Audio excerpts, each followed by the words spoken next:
Hello and welcome back to the channel, D-MANTV, myself, D-Man. Thank you all for joining me today. As usual, like, comment, subscribe, tell a friend to tell a friend. Help the channel grow in that. Much appreciated.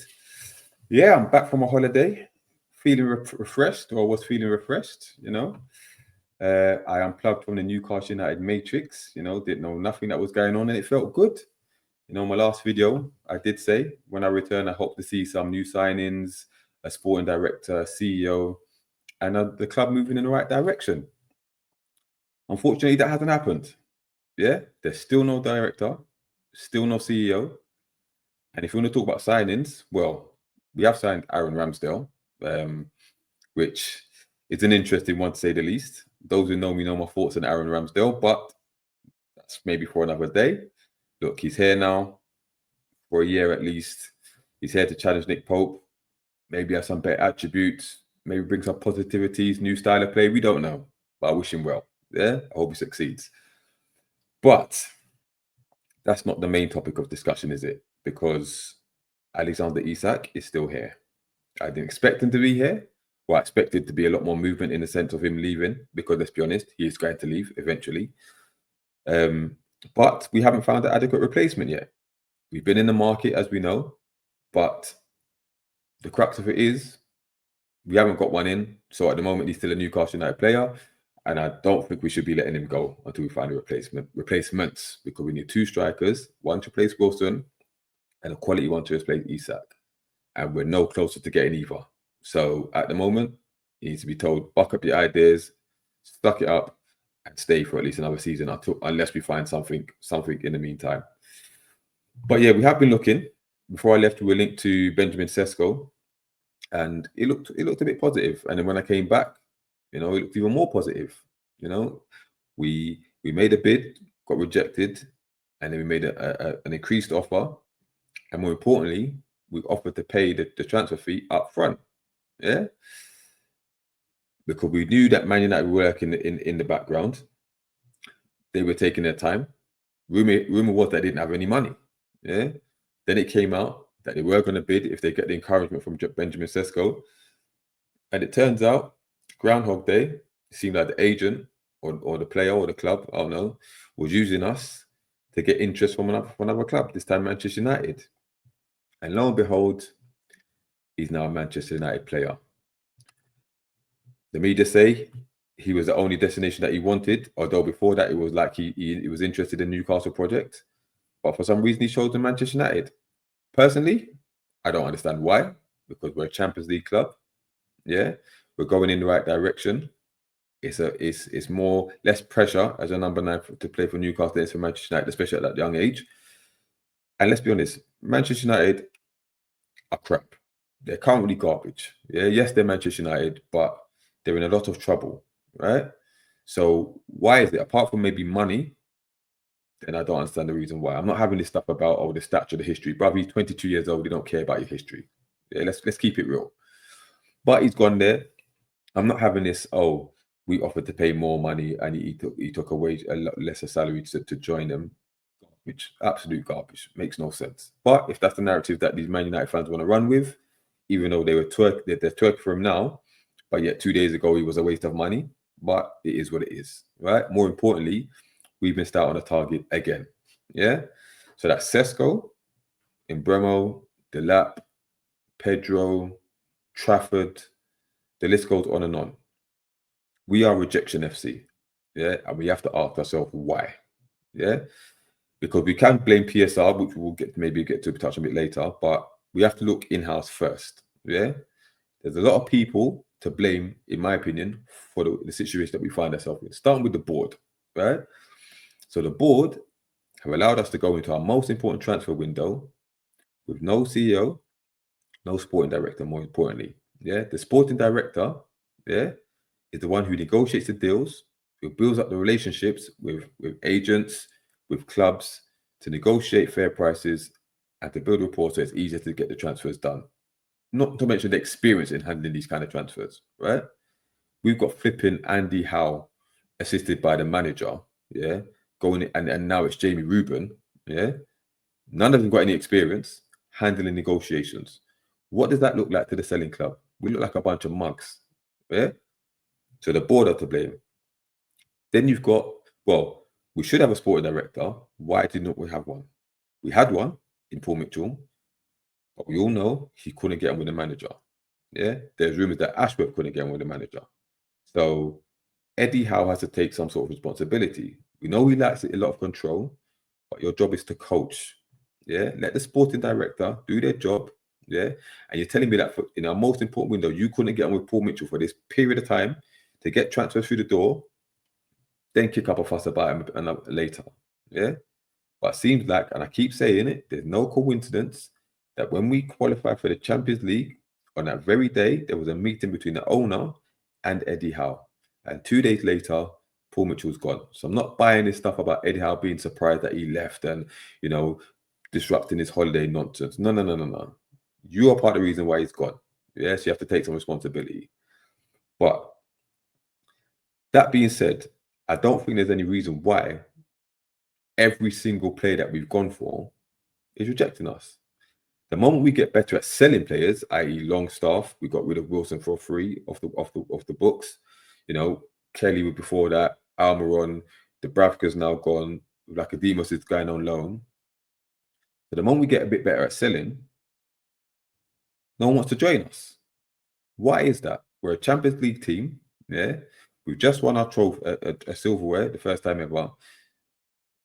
We're meant to be going on the up and up. So why is it now this has turned into one of the worst transfer that I can remember anyway? Lower league, teams lower in the division don't get rejected as many times as we've done. Something's not right here. Yeah. Yes, we haven't handled business correctly, but you're telling me that it's not a coincidence that every transfer that we've gone for, we've been hijacked by one of the big six. Yeah. Who's next? Spurs? I don't know. Maybe they're going to go for Visa. I don't know. Are they trying to teach us a lesson, or is it the fact that we're trying to fish in the wrong pond? Maybe it's a combination of both. Yeah, but it has to change because right about now, shit is dire straits, mate. Yeah, we're going into a season, our most important season, with Anthony Gordon up front. Yeah, we haven't even addressed our centre back issue yet. And I see we're now linked to that Malik Dao from Chow Fao, whatever you can pronounce it, from AC Milan, who we should have got last summer when we was pissing about with Guehi. Yeah. So now AC Milan are saying he's not for sale unless it's an astronomical price that they can't refuse. Yeah. And you know what's going to happen? The moment we agree terms, make a bid, another club's going to come in for him, or he's not going to leave. Yeah. We can't win. Yeah. Now on the striker front, we've missed out on Sesko.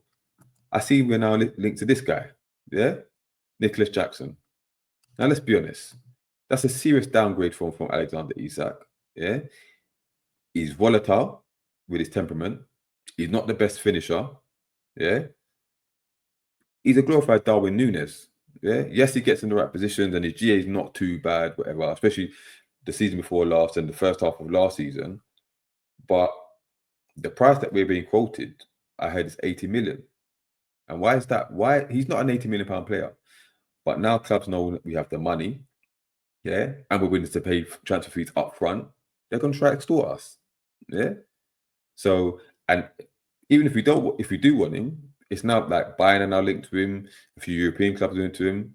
Like, don't be surprised if this is another player by the agent to get him in the spotlight, so another team can come for him. Yeah, because again, no one seems to want to join us. Why is that? Is it the relocation? Is it the fact that they see us as a sinking ship, or the way you've handled the Isak situation, or is it the fact that the manager has no pull? Let me know in the comments. What do you think the reason is? Yeah. Then we get into the Alexander Isak situation. Now, when it first came out that he was likely to leave, I was devastated. I'll be honest, because he's my favorite player for Newcastle in current times, right? But now I'm over it. Yeah, I want him gone. Yeah, I want the situation rectified. Him gone and us get a replacement before he goes. Right now, had he handled the situation well? No. I don't think any player should be down in tools, refusing to train, refusing to travel, all of that nonsense. Yeah.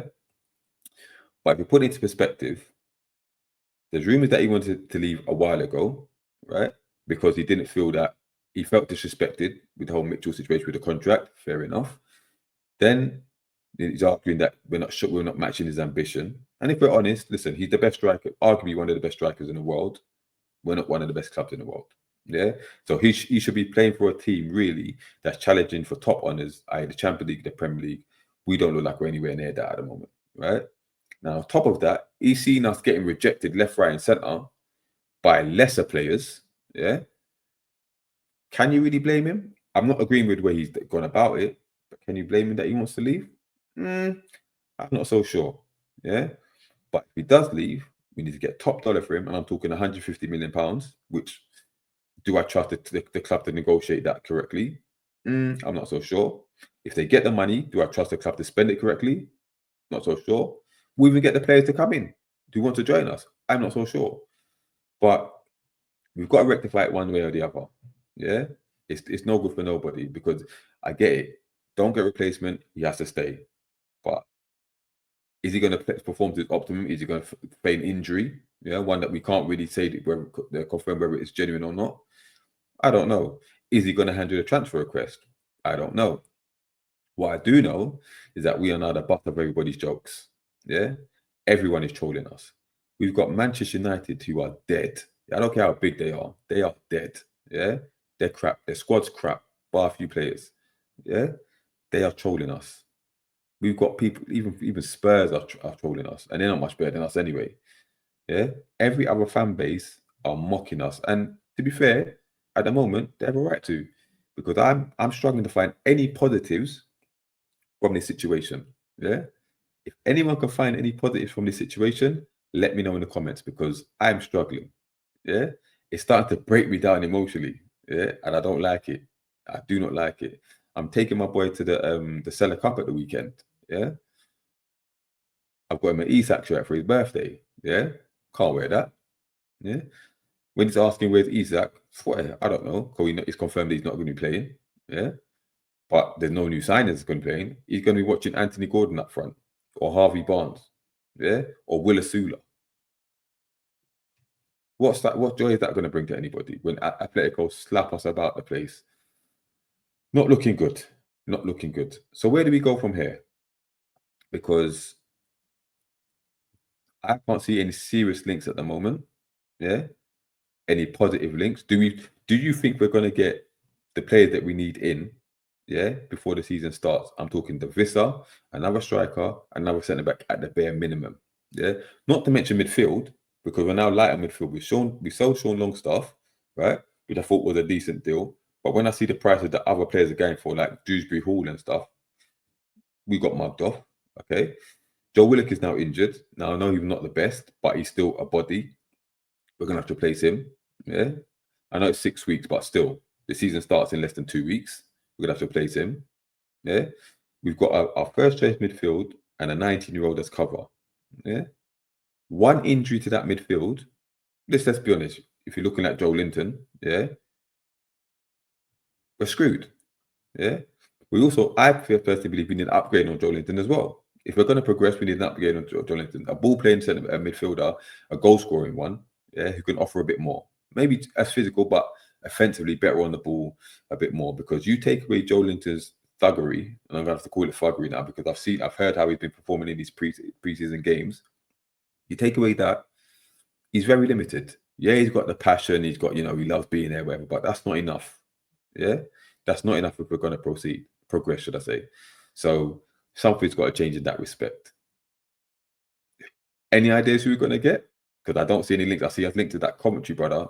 Don't know his name. I don't know what his name is. I think he's 24 years old, whatever. Don't know how good he is. But get someone through the door. Yeah. I need to know, are you not as panicky as I am? Because this is very worrying. We are worse off than we were last season and the season before going into the Champions League. Yeah. This is our most important season in years. Yeah. And as much as I've put some of the blame on Eddie Howe, I kind of feel sorry for him. Yeah. Because what? Is he expected to perform miracles again for another season? Yeah. How long can this continue? Yeah. He's going into the season with one hand tied behind his back again. Yeah. Having to deal with this Isak situation. Yeah. Lack of transfers. Yeah. What is he expected to do this season? And if we start the season slowly, because remember, we're away to Villa, home to Liverpool, away to Leeds. Yeah, they are not easy games. Yeah, we don't get a win from any of those 3 games, it could get sticky. Yeah, it could get sticky because there's a bunch of fans already who are starting to turn on the manager. Yeah, and let us start that season slowly. It could be curtains. It could be curtains. So let's see where we go from here, because right about now, I'm struggling. I'm struggling to get upbeat about the season. Maybe my trip to Newcastle might change my mind over the weekend. Maybe the club might pull a rabbit out of the hat in the next few days. Maybe. I'm not so sure. I'm not so sure. But listen, I've seen relegations. I've seen us blow 12-point leads. You know what I mean? So I'm used to us winning 10 games a season. You know, Steve Bruce era, Joe Kinnear era. You know, how bad can it really be? You know, I know it feels bad at the moment, but if you remember those days, this is light work. It's light work. But in terms of transfer windows, I don't remember one as bad as this. Maybe with the one when we signed Vernon and Anita back in the day. But right about now, if you're like me, you're getting pelted in the group chats from rival fans. I go online, I see all these social media people taking the piss out of us, you know, mocking us about we thought we were big. We get shown who's a big club. We're just a small club in the grand scheme of things. Boy, not good, not good. But listen, we're in this together. You know, we've seen darker days. We'll rise eventually, but let's just get things sorted quickly. Yeah, season's upon us. Let's get a bit of positivity, just a little bit. I think we all deserve it, but we'll see, man. Well, until then, next time, I'm out. Peace.